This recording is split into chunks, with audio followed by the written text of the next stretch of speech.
There's no road to the Arctic National Wildlife Refuge. To go there, you fly in a small, specially equipped plane. From above, it's a vast sweep of brown rolling tundra, and at first, it seems like an empty place. But look closer, and you'll see a land full of life. These scattered groups of caribou are just a few of the tens of thousands that graze here. On the ground, the overwhelming impression is one of silence, vastness, a harsh and humbling grandeur. This cold and remote land is the focus of a heated political controversy.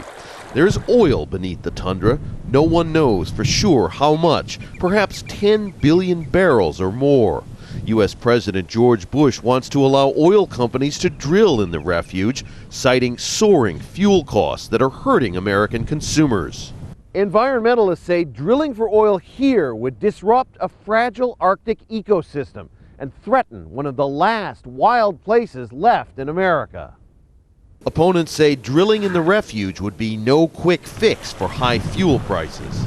Opening the area to oil and gas development would only reduce the cost of oil by a few cents a gallon, and it won't go online. If it was leased tomorrow, it wouldn't go online for 10 years.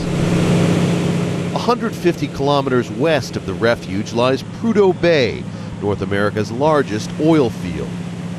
The oil industry says it's improved its environmental protection methods since development here began in the 1970s. If they were allowed into the refuge, oil companies say, they'd make a less visible and disruptive mark on the land. The fate of the refuge, often referred to by its initials as ANWR, will be decided not in Alaska, but in Washington, where energy lobbyists like ADRIAN HERRERA are pushing the U.S. Congress hard. The American public is sick to death of paying high gasoline prices and high food prices. It doesn't make sense not to tap ANWR. We're the only nation in the world that refuses to access our own natural resources. Instead, we tend to throw money abroad and buy it from nations who are often hostile to us.